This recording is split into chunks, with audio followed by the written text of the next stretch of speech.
Hello guys, welcome to logical study YouTube channel. तो चलिए आज हम एक्सपोनेंशियल क्वेश्चन सॉल्व करने वाले हैं। जैसा कि आप देख पा रहे हैं ना, एक्सपोनेंशियल फॉर्म में पावर यहाँ दी हुई है। तो इसी को हम सॉल्व करेंगे और इसकी एक्चुअल वैल्यू निकालेंगे कि इसको सॉल्व करने पर हमें क्या वैल्यू मिलती है ना। और आसान और ईजी तरीके से हम इसको सॉल्व करने वाले हैं। सबसे पहले हम अपना सेम क्वेश्चन लिख लेंगे। क्वेश्चन है 27 की पावर 1 डिवाइड बाई 9, फिर 1 डिवाइड बाई 9 की power 1 divide by 16, 1 divide by 16 की whole power 1 divide by 2, 1 divide by 2 की होल पावर 2। इस सीक्वेंस में है ना, पावर के सीक्वेंस में क्वेश्चन दिया हुआ है। बेस जो हमारा है वो 27 है। अब इसको हम कैसे सॉल्व करेंगे? तो हम सबसे पहले एक है ना, सबसे लास्ट वाले है ना एक्सपोनेंशियल वैल्यू को उठाएंगे। 1 डिवाइड बाई 2 की होल पावर 2 को हम सॉल्व करेंगे, है ना। ध्यान रखना है इसको, 1 डिवाइड बाई 2 की होल पावर 2 को सॉल्व करेंगे। चलिए इसको सॉल्व कर लेते हैं। पहले 1 डिवाइड बाई 2 की होल पावर 2। अब पावर आप जानते हैं, होल पावर है तो दोनों में डिस्ट्रीब्यूट हो जाएगी।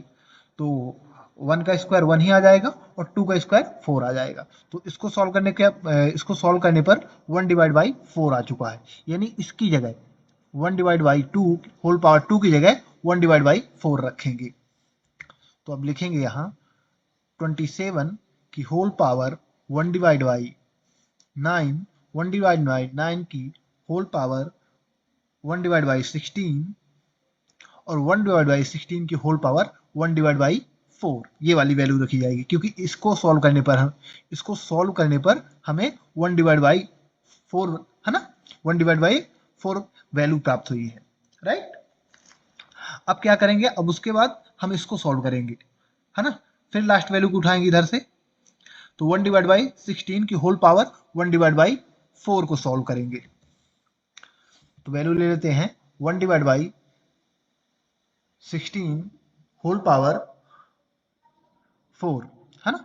1 डिवाइड बाई 16 होल पावर 4। अब इसको सॉल्व करते हैं तो यहाँ एक फॉर्मूला होता है ना, a की पावर q b की पावर q इक्वल, इसको हम है ना पावर को होल पावर में लगा सकते हैं क्योंकि आप देखोगे तो पावर सेम है। तो होल पावर लिख सकते हैं a डिवाइड बाई b की होल पावर q।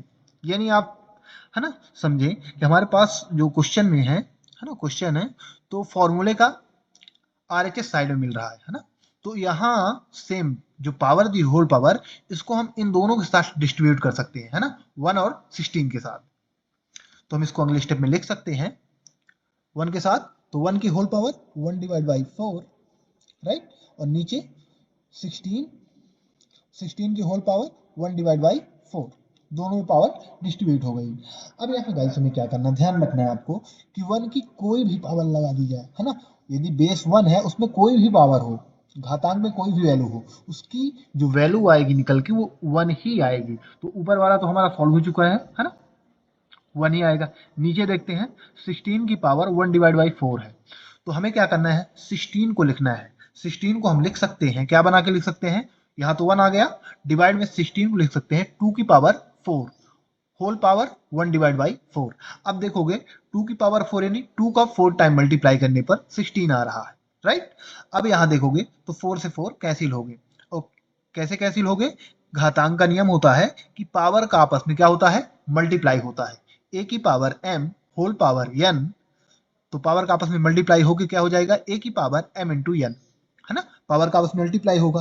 अब जब इनका आपस में मल्टीप्लाई होगा तो 4 से 4 कैंसिल हो जाएगा, 4 से 4 कैंसिल हो जाएगा। तो वैल्यू क्या बचेगी हमारे पास, 1 डिवाइड बाई 2। 1 डिवाइड, ऊपर 1 है, नीचे क्या बची वैल्यू 2, 1 डिवाइड बाई 2। यानी 1 divide by 16 whole power 1 divide by 4 को सॉल्व करने पर क्या बचा, 1 डिवाइड बाई 2। यानी इसकी जगह है ना 1 divide by 16 whole power 1 divide by 4 की जगह 1 डिवाइड बाई 2 रखेंगे। अब तो अगले स्टेप में क्या लिखेंगे, इक्वल 27 की पावर 1 डिवाइड बाई 9, तो सेम लिखेंगे 1 डिवाइड बाई 9। फिर इसकी जगह क्या रखेंगे, 1 डिवाइड बाई 2, है ना। 27 की पावर 1 डिवाइड बाई 9 और फिर ये जो वैल्यू है तो इसकी जगह हमने सॉल्व क्या किया, 1 डिवाइड बाई 2 आ चुकी है ना, इसको सॉल्व करने पर। तो यहाँ हमने क्या लिखा, 1 डिवाइड बाई 9 की होल पावर 1 डिवाइड बाई 2। अब इसको सॉल्व करेंगे, 1 डिवाइड बाई 9 की होल पावर 1 डिवाइड बाई 2, इसको सॉल्व करेंगे, है ना। सेम इसको लिखेंगे वैल्यू को 1 divide by 9 whole power 1 divide by 2। अब जिस प्रकार हमने ये वैल्यू सॉल्व की है सेम है ना, सेम कंडीशन रहेगी इसमें भी, और इसी प्रकार हम इसको भी सॉल्व कर लेंगे। तो यहाँ अगले स्टेप में पावर को डिस्ट्रीब्यूट कर देंगे, तो 1 डिवाइड बाई 1 की पावर 1 डिवाइड बाई 2 है ना, पावर को डिस्ट्रीब्यूट कर देंगे, डिवाइड में 9 की whole power 1 divide by 2, power आपस में दोनों में डिस्ट्रीब्यूट हो गई।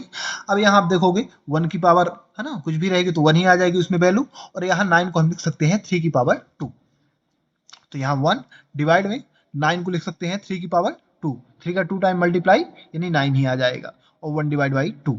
अब देखोगे आप पावर का आपस में क्या हो जाता है, मल्टीप्लाई, और ये मल्टीप्लाई होगा तो 2 से 2 कैंसिल हो जाएंगे, तो अगले स्टेप में आ जाएगा 1 डिवाइड बाई 3, 1 डिवाइड बाई 3, यानी इस वैल्यू को हमें सॉल्व करने पर क्या मिल रहा है 1 डिवाइड बाई 3, यानी 1 divide by 9 whole power 1 divide by 2 को सॉल्व करने पर क्या मिल चुका है 1 डिवाइड बाई 3, यानी अगले स्टेप में हम लिखेंगे 27 की होल पावर 1 डिवाइड बाई 3, इसकी जगह हम क्या रखेंगे 1 डिवाइड बाई 3, इसको सॉल्व करने पर राइट ये वैल्यू मिली। अब हमें क्या करना है 27 को यहाँ सॉल्व कर देना है। अब 27 को हम क्या लिख सकते हैं 3 की power 3 whole power 1 divide by 3।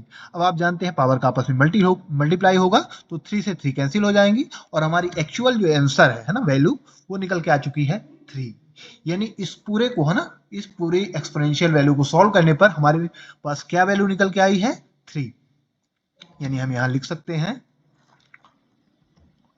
27 whole power 1 divide by 9 की whole power 1 divide by 16, 1 divide by 16 की whole power 1 divide by 2, 1 divide by 2 की होल पावर 2 ओनली 2 है ना, लास्ट में ओनली 2 है पावर, इक्वल हमें 3 मिल चुका है ना। इसको सॉल्व करने पर हमें क्या प्राप्त हुई है वैल्यू 3। तो गाइस यदि इस प्रकार की एक्सपोनेंशियल इक्वेशन मिलते हैं ना वैल्यू मिलती है तो आप आसानी से इस प्रकार सॉल्व कर सकते हैं। इसी के साथ हम अपना वीडियो समाप्त करते हैं। यदि आपको इसी प्रकार मैथ से रिलेटेड वीडियो देखना है तो आप हमारे चैनल को सब्सक्राइब करें, लाइक करें, जो भी आपके क्वेश्चन रहें कमेंट बॉक्स में कमेंट करें, उनके आंसर प्रोवाइड करा दिए जाएंगे। जय हिंद, जय भारत।